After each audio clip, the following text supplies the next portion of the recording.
এটা সাধারণত আমি ১ বছর ধরে মানে পায়ে কোমর থেকে ব্যথা আরকি পায়ের নিচের দিকে যাচ্ছে আরকি। হুম, হুম। ঝিনঝিন অবশ লাগে।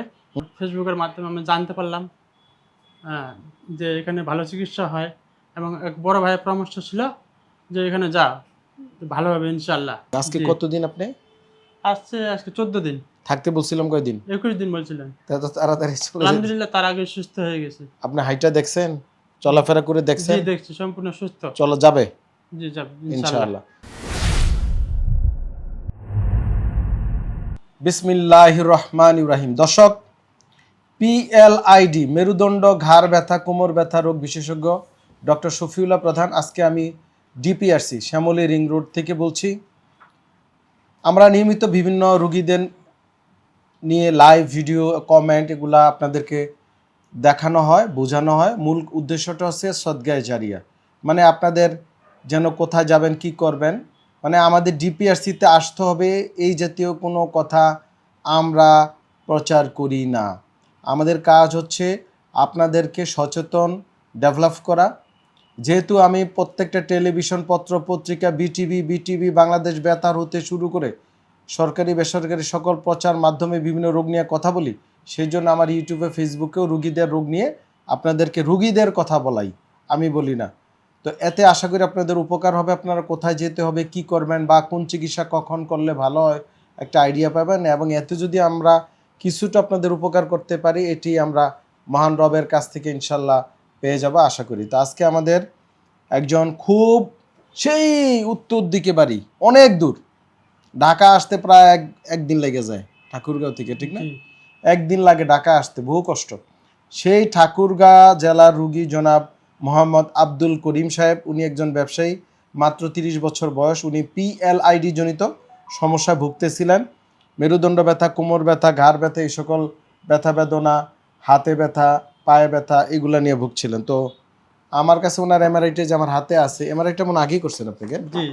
এই এমআরআইটা উনি করি আমাদের কাছে আসছিল। ওনার PLIDL45 এবং ঘাড়েও কিছুটা ডিস্ক সমস্যা আছে, সার্ভাইকেল 3, 4, 5, 6 এবং একটু হাড় ক্ষয়জনিত, প্রাইমারি, অত খারাপ না, কিন্তু পিএলআইডি মূলত ওনার এই সমস্যা।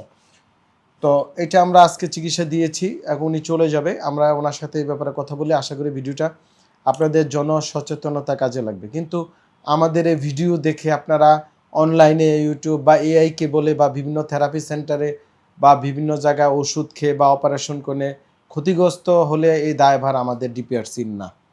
চিকিৎসা দিবে চিকিৎসক, সরাসরি একজন বিশেষজ্ঞের সরাসরি তত্ত্বাবধানে আপনাকে যে কোনো রোগের চিকিৎসা করতে হবে। ওই ইউটিউব ফেসবুক দেখে চিকিৎসা করতে গেলে আপনি ক্ষতিগ্রস্ত হবেন। এই রোগী হয়তো ইউটিউব ফেসবুক দেখে উনি জ্ঞান অর্জন করে আমাদের কাছে এসে আমার তত্ত্বাবধানে চিকিৎসা নিয়েছে, উনি কিন্তু নিজে নিজে কোনো চিকিৎসা করে নাই। করছেন?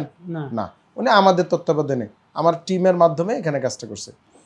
তা আপনি একটু আপনার পরিচয় দেন, আপনার নাম এবং বাড়ি কোথায়, কি করেন, একটু পরিচয় দিবেন। আমার নাম আব্দুল করিম। বাসা হচ্ছে উত্তরা জেলা ঠাকুরগাঁও। জি। থানা কোথায়?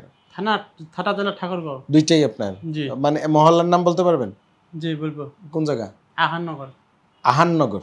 জি। আচ্ছা, যাই হোক, আমার একটু কষ্ট হয়েছে, সমস্যা নাই। তো বলেন আপনার এই যে সমস্যা আমি বললাম ইতিপূর্বে, জি। কোমর ব্যথা পা ব্যথা হাতে ব্যথা, এটা কত বছর ধরে কিভাবে হলো বলতে পারবেন? এটা সাধারণত আমি ১ বছর ধরে মানে পায়ে কোমর থেকে ব্যথা আরকি পায়ের নিচের দিকে যাচ্ছে আরকি। হুম, হুম, ঝিনঝিন অবশ লাগে।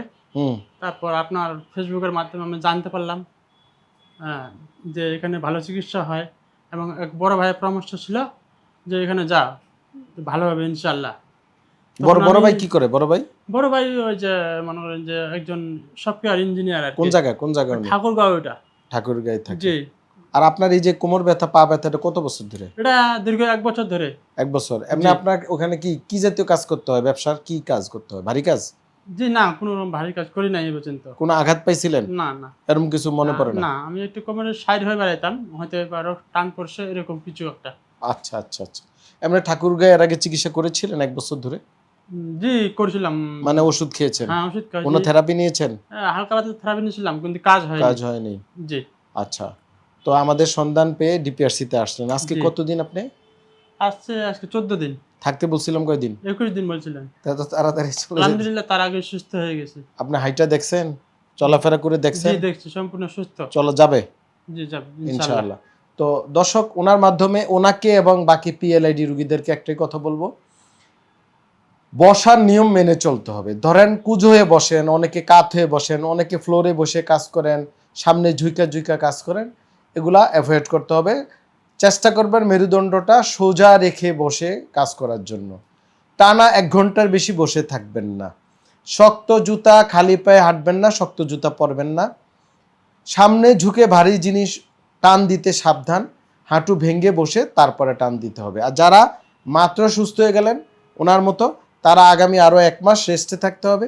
এখানে যে ব্যায়ামগুলো আমরা শিখিয়ে দিয়েছি, ব্যায়ামগুলো করতে হবে, যে ওষুধপত্র আমরা দিয়েছি সেগুলো খেতে হবে। বুঝতে পারছি? জি আর পিএলআইডি রুগীদের ব্যায়াম মানে সাঁতার কাটা সবচেয়ে বেস্ট এক্সারসাইজ। সাঁতার যদি সম্ভব হয়, সুইমিং পুল হোক, পুকুর হোক বা দিঘি হোক, নদী নালা যেখানে পরিষ্কার ভালো পানি আছে, গরম পানি হলে ভালো হয়, সেখানে নিয়মিত আধা ঘন্টা করে সাঁতার কাটলেন, বা সপ্তাহে 1 দিন 2 দিন 1 ঘন্টা 2 ঘন্টা করে সাঁতার কাটলেন। আবার ঠান্ডা লাগানো যাবে না, মানে একটা রোগ সারাতে গিয়ে আরেকটা রোগ তৈরি করা যাবে না। সব কিছুই মধ্যপন্থা অবলম্বন করতে হবে, মানে অতিরিক্ত না আবার কমও না।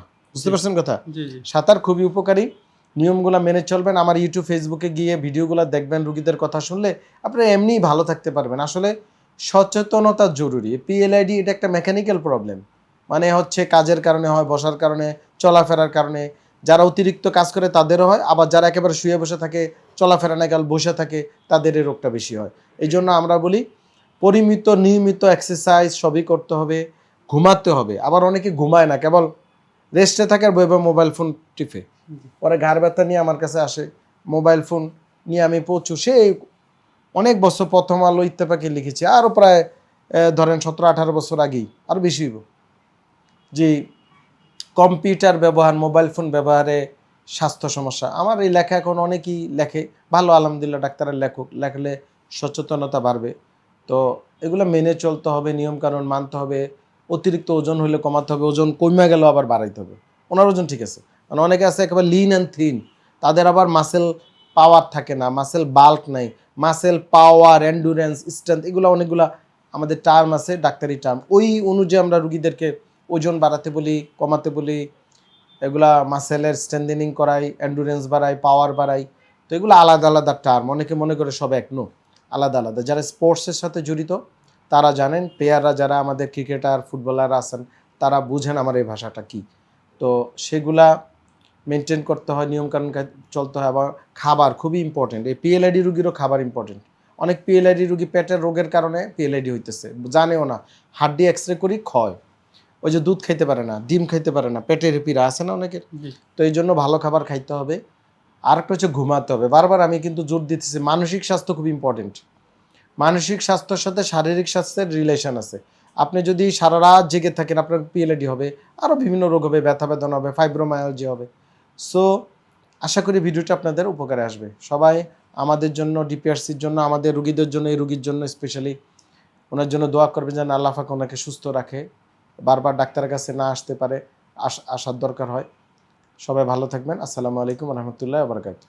ডিপিআরসি লিমিটেড, আস্থা, বিশ্বাস ও নির্ভরতায় অবিচল।